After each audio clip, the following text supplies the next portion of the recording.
On November 29, 2025, the world awoke to a jarring message that would send shockwaves through governments, newsrooms, and households across the globe. This message didn't come from a press room or an official government channel, but from President Trump's personal Truth Social account, instantly reaching millions in a matter of seconds.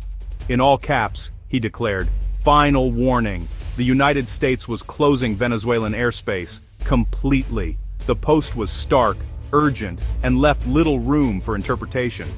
This wasn't just about commercial flights. Trump went further, naming specific airlines, pilots, and even accusing some of being involved with drug dealers and human traffickers. The announcement blurred the line between legitimate travel and criminal activity, casting suspicion on anyone connected to Venezuelan airspace. The White House offered no clarification, refusing to answer questions from a stunned press corps. With no official statement, the world was left to interpret the post as a threat, a bluff, or the opening move in a new phase of U.S. foreign policy, perhaps even military action. The move capped a week of escalating U.S. pressure. Just days earlier, Trump had hinted at new, severe action against Venezuela's government, which his administration had now officially labeled a terrorist organization. Tensions had been building, but no one expected such a dramatic escalation. Declaring another nation's airspace closed is nearly unprecedented in modern history. The announcement raised urgent questions about sovereignty, international law, and the potential for conflict in the skies. Legal experts and diplomats scrambled to interpret what this meant for international aviation and the rights of sovereign nations. For airlines and governments around the world, the message was a direct challenge. Cross this line at your own risk. Airlines began rerouting flights, and governments issued urgent travel advisories, warning their citizens and companies to avoid Venezuelan airspace. The skies over Venezuela, once routine and busy with international flights, had suddenly become the center of a global standoff. Air traffic dwindled, and airports across the region braced for the unknown. The world watched in real time, uncertain if this was merely a warning or the opening move in a new conflict. News outlets scrambled to provide updates, while travelers and families waited anxiously for answers. The fate of a nation, and the stability of the entire region, now hung in the balance as leaders weighed their next steps and citizens braced for what might come. The next move could change history, setting the stage for a confrontation that could reshape the geopolitical landscape for years to come. Trump's airspace order marked the dramatic climax of weeks of escalating military buildup in the Caribbean, a region already simmering with tension and uncertainty. The world watched as the U.S. flexed its military might just miles from Venezuelan shores, sending a clear message that the stakes had never been higher. The USS Gerald Ford, America's most advanced aircraft carrier, led a formidable strike group of warships and support vessels. With 15,000 U.S. troops deployed, it was the largest American force in the region since the 1989 Panama invasion, a show of strength that left neighboring countries on edge and drew global attention. Officially, the mission was to crack down on drug trafficking routes flowing through the Caribbean. But many international observers and critics argued that this was merely a pretext, suspecting the true aim was to pressure or even topple the Maduro regime in Venezuela. U.S. forces had already sunk several vessels suspected of smuggling, resulting in dozens of deaths at sea. These aggressive actions drew sharp condemnation from the United Nations, which labeled them as extrajudicial and called for restraint to avoid further escalation. The lack of concrete evidence and the U.S. government's refusal to provide details only fueled suspicion. Journalists and human rights groups demanded answers, but officials remained tight-lipped, deepening mistrust about American intentions in the region. Beneath the surface, the real target was clear: Nicolas Maduro, Venezuela's embattled president, whose recent re-election the U.S. and its allies had denounced as fraudulent and illegitimate. The scale and intensity of the military maneuvers signaled a major shift in U.S. strategy, moving from economic sanctions to direct intimidation and the threat of force, raising fears of a possible intervention.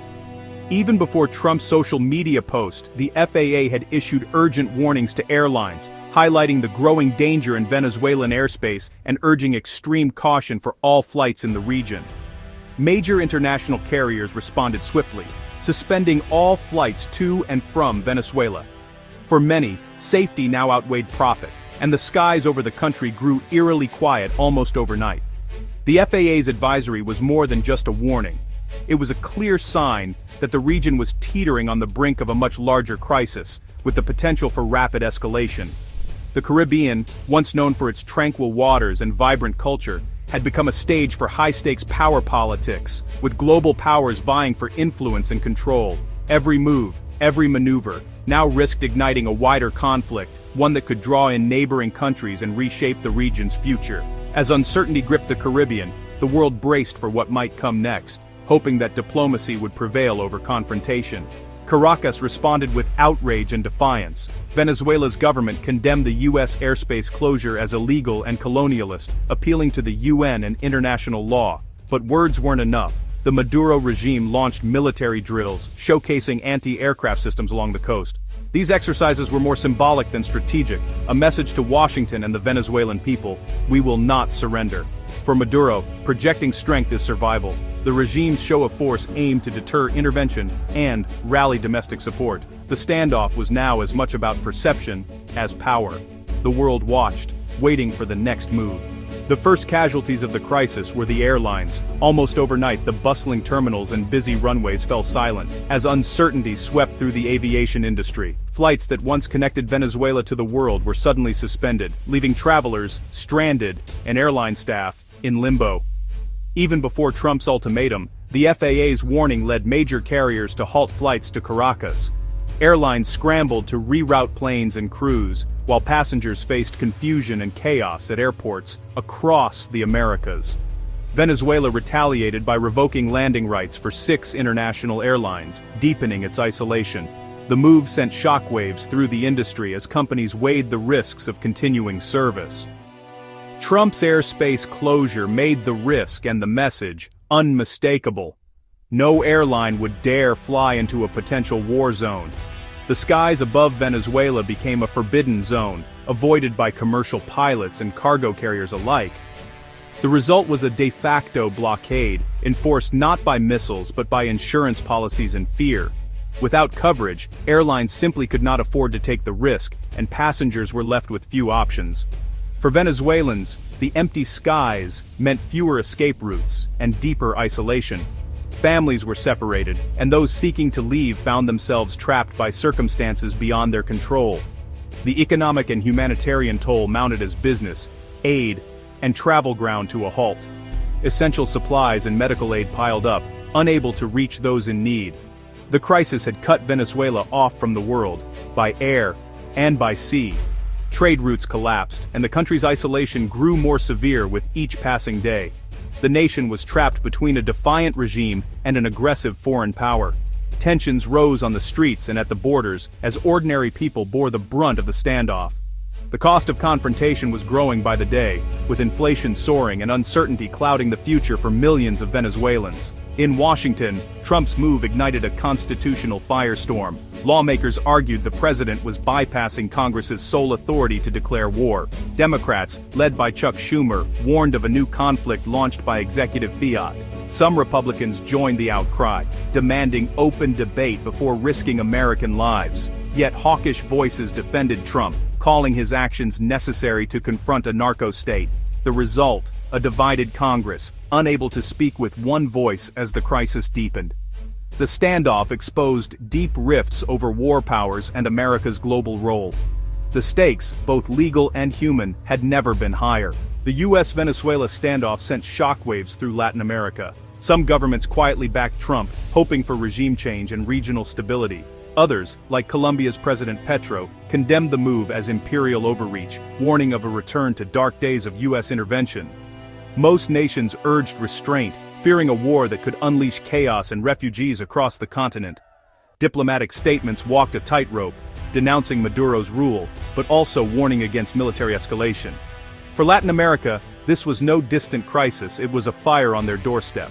The region's future, and its relationship with the U.S., hung in the balance. Every country now faced a fateful choice.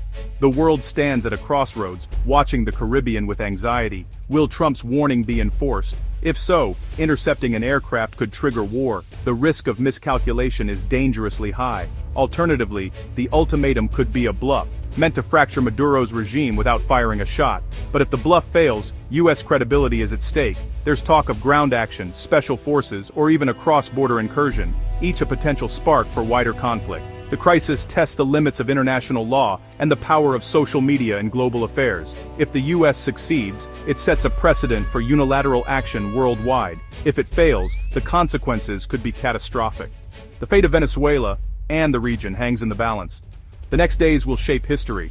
The world holds its breath.